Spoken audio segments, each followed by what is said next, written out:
But you know what? This road rage is getting so common now. And I'm seeing them all over the news. A fit of rage lands a man in prison, likely for the rest of his life. I have the details on how one moment of anger turned into a lifetime of consequences for a man in Florida.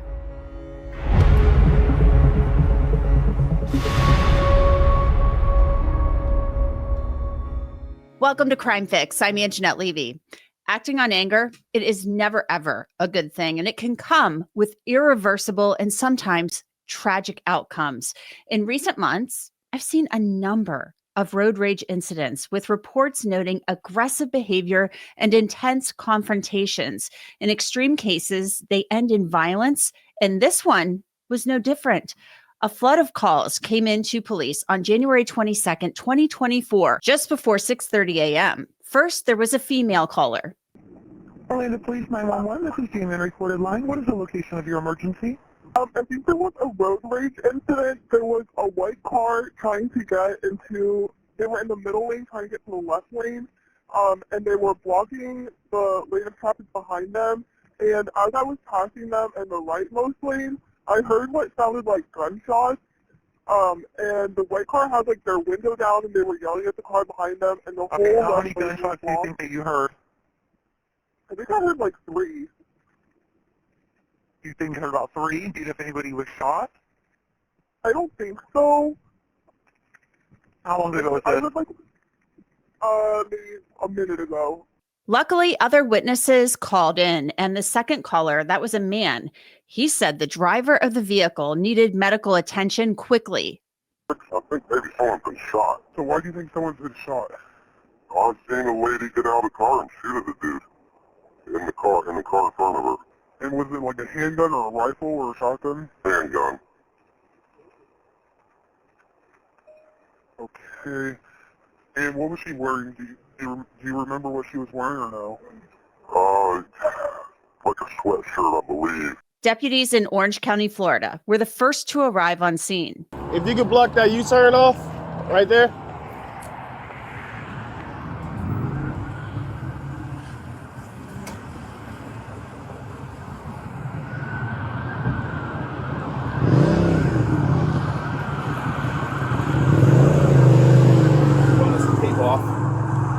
They said it happened in this intersection, but they don't know exactly where. But yeah, we just started taping it off. The whole county's working it. Now, because of the nature of the call, this is a multi-agency response, so all hands are on deck. They said it happened right here, so I'm gonna get these cars out of here, and I'm gonna start looking for the shell casings in here, this area, and I'll probably just take this off right here. So we need somebody up there to shut down southbound Lake Baldwin. What's in Heather up there? The police are dispatched to the intersection where callers reported the shooting occurred, but neither of the subjects involved are in sight. However, in the far left lane, police spot and recover 3 .45 caliber shell casings. Certain deputies are tasked with canvassing the area. In a nearby parking lot, they locate the victim's vehicle. Near the shooting incident, the victim was bleeding from the head, unconscious, and not breathing. Deputies pulled the unconscious man out of the vehicle to perform CPR and other life-saving measures until EMS arrived. Then a 4th shell casing was recovered in the plastic cover at the bottom of the windshield on the passenger side. 2 more were discovered near the rear window and trunk lid. So a total of 6 rounds were fired from a firearm, which strongly suggests this was no accident. It was intentional. As police are interviewing eyewitnesses, the other vehicle involved in the incident pulls into the same lot. A witness points to the suspect. He's a Latino-looking male with black hair, a black beard, and he's a little scruffy. The alleged shooter was identified as 26-year-old Nicholas Carrasquillo, and deputies detained him. With the suspect in custody, half the job was done. While officers secure the scene and start the investigation, a woman approaches. Matt, were you able to get in contact? This way. Where are you trying to go? The blue Hyundai. What? The blue Hyundai. What about a blue Hyundai? He's the one who called me. Oh yeah. What do you mean? Is this where? Walk over this way with me.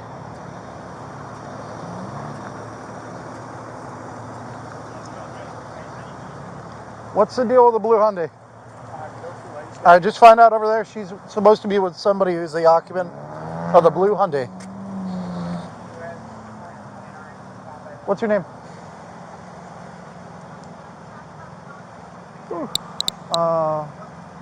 Give us a couple minutes. Who are you trying to make contact with? Nicholas. Nicholas what? Carrasquillo. Could you spell that? Carrasquillo. That young female turns out to be the suspect's girlfriend. Following the shooting, Carrasquillo allegedly called her and asked her to come to the scene. Deputies see if she has any insight as to what happened. Coming from your house? Where are you coming from? Okay. You live in the area? Okay. Okay. Let's go over. What about? What about?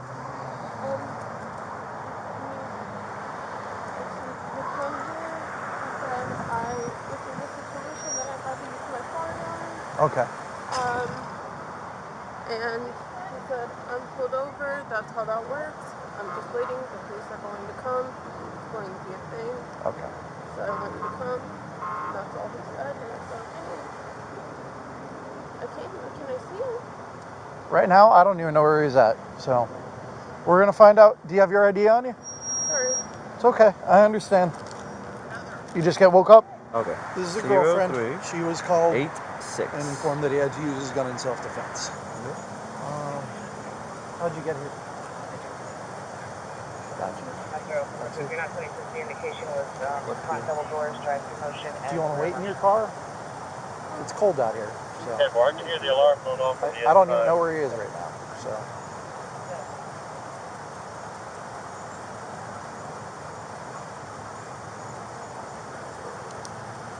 If you want to wait with us, yeah, go. We'll have him sitting in the back. You do need to make sure that you don't have any weapons on you.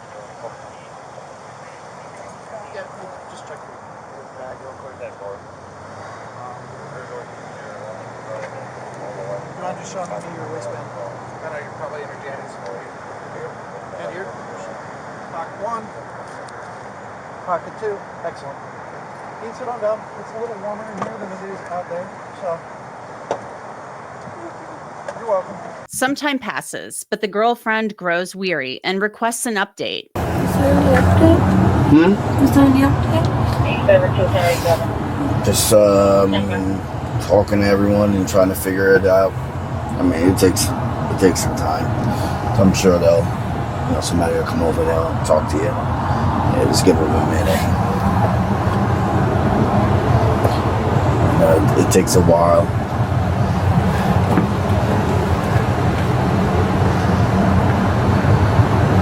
But you're okay?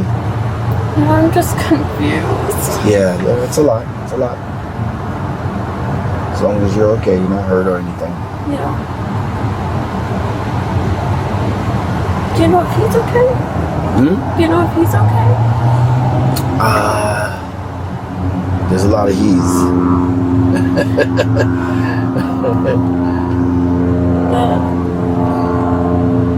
I'm here for Nicholas.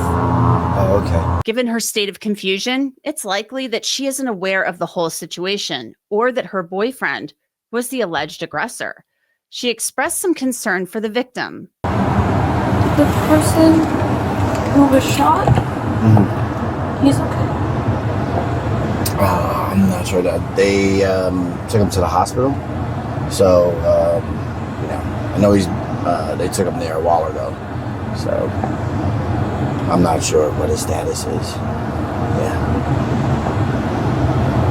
At this point, the deputy is right. The victim was taken to the Orlando Regional Medical Center by EMTs, but the police report indicates upon arrival at the hospital at 7:04 a.m., that driver, 30-year-old David Alexander Sligh, was declared dead.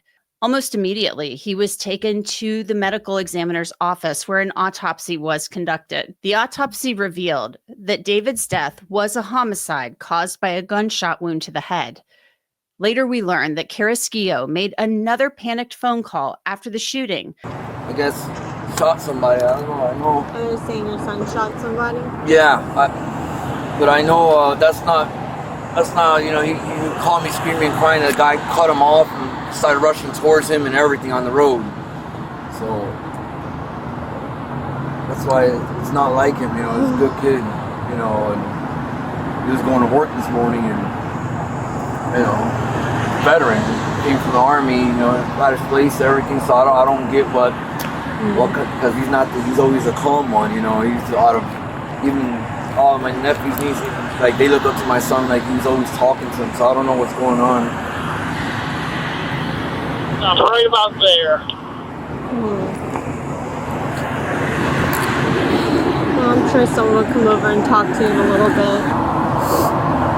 Where does your son work at? He works with me. Oh, okay. And his girlfriend, she was with him. Where was she going? Did she work with you as well? No, she should have came there. She should have her car. Ever's the primary. Her black Kia. Oh, okay. I thought someone. Okay. Charlie 444 wants to know if someone had said that she was a passenger. employee can get to his business. Was she? For his business. I'm not sure. Either she was dropping him That's not as home. far as Tent World is. She's walking on the sidewalk. Our shop is in Oak Ridge. Okay. Walking the parking lot. I was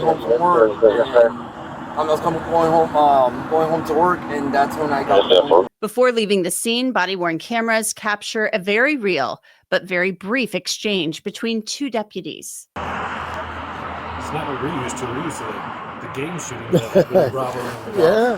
Yeah. But you know what? This road rage is getting so common now. You know, I'm seeing them all over the news. I see them. You realize like 8 out of 10 people driving have a fucking So you want to act a fool? The first time we catch a glimpse of the shooter is when he arrives at the Orlando Police Department and he's wearing work attire from the shift that he never made it to. All right, man, you can step out right. Just so you're aware of what's going to happen right now. We're going to switch handcuffs since he's a deputy or police officers. And then we're going to bring you up to one of our rooms and then we'll get you out of these as soon as possible, okay? Hold on the button, actually. Hold on.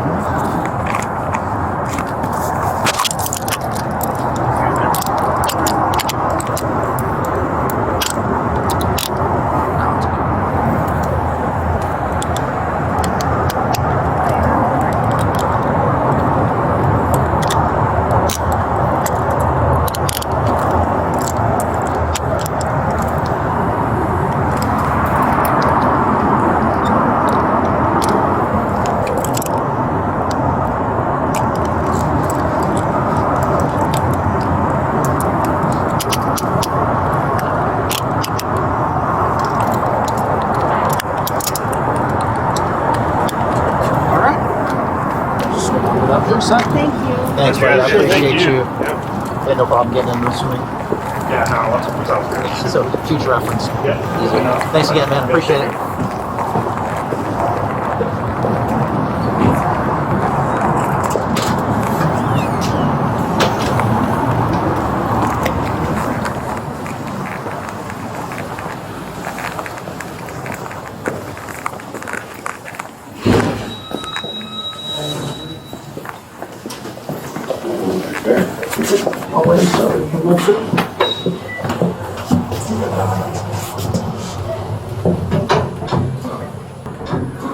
Once we get you all situated, we'll take you out of handcuffs, okay? Yes, ma'am. That way you're not uncomfortable. Yes, ma'am. Do you want any water or anything? Snacks? Have you eaten this morning? No. No. You good? I'm okay. All right. So we'll get you in there, we'll get you out of the cuffs, we'll come check on you in a minute or so and see if you can change your mind if you want anything to eat or drink. We got you.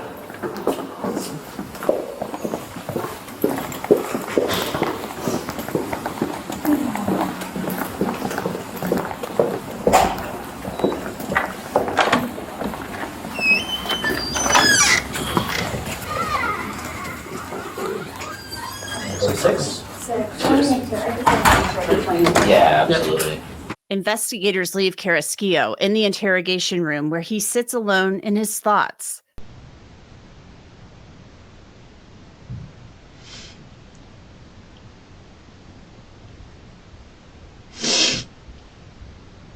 He spends about an hour alone in that room.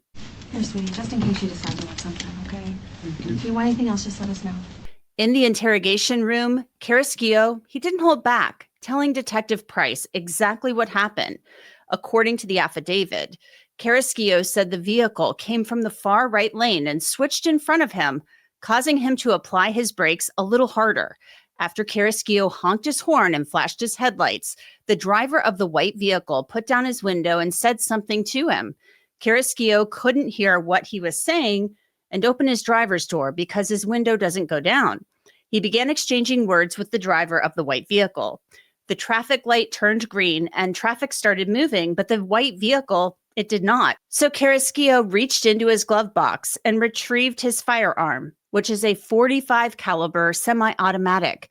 Carrasquillo advised he kept his right foot on the brake, put his left foot on the pavement, and stood outside of the vehicle with his firearm in his right hand. He pointed the firearm at the driver of the white vehicle and told him to get out of the road and drive. The driver of the white vehicle didn't move, so Carrasquillo then chambered around and pointed the firearm at the ground next to the white vehicle. Carrasquillo fired one round into the roadway. Several seconds later, he fired more shots at the driver of the white vehicle. Carrasquillo advised his intent was to maim the driver because he wasn't moving.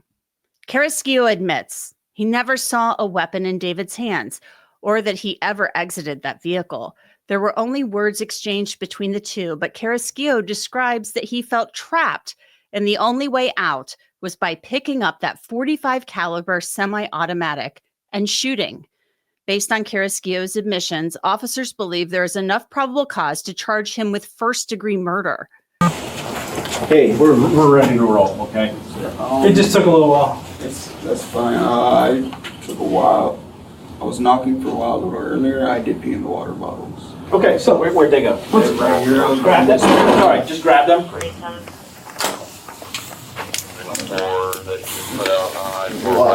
them right in the trash. So while you've been in here, I've been writing a report I submitted to the judge.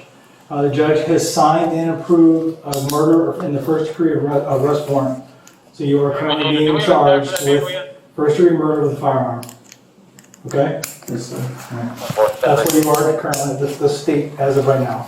Carrasquillo maintained that he shot 30-year-old David Alexander Sligh in an act of self-defense. His charges were later amended to second-degree murder and shooting into an occupied vehicle, according to an online obituary. Those closest to the victim called him Alex. He was a certified forklift operator, but at the time before his death, he had just entered the hospitality industry, working for several food service companies. Alex was actually on his way to his first day in a full-time role at a job when he was shot and killed. Alex loved music, Earth Day concerts, car races, a good steak, expensive sneakers, and most of all, his family.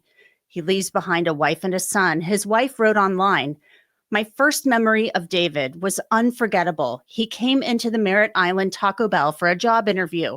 His smile caught my attention immediately, and he was so polite, impressed me with pushing in his chair from the table he sat at when he was interviewing with my boss.